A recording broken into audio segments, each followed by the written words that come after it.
जय श्रीराम.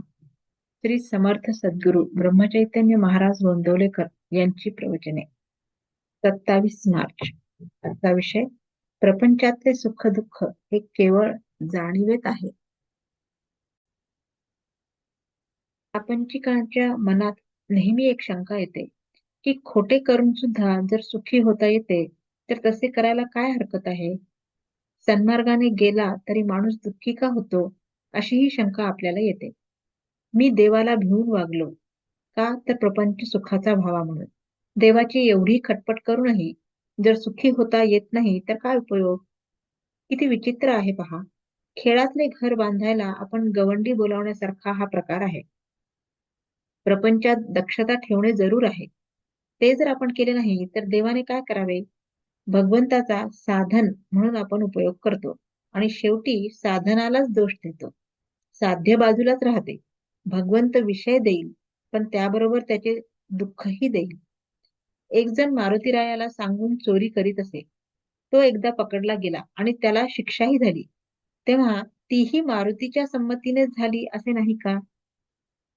मी कोण हे जोवर आपण ओळखत नाही तोवर वैभवाच्या शिखरावर जरी गेलो तरी आपल्याला समाधान मिळणार नाही.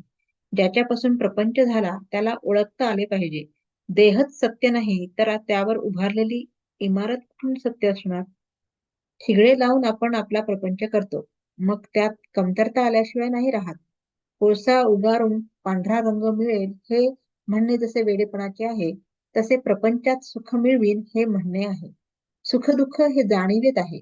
आपल्याला मिळायचे तेवढेच मिळते, पण आपले हवे नको पण म्हणजे आपली वासना गेली की सुख दुःख राहत नाही. वासना मारायला भगवंताचे अधिष्ठान हाच एक उपाय आहे. वासना ही लाडावलेल्या कुत्र्याप्रमाणे आहे.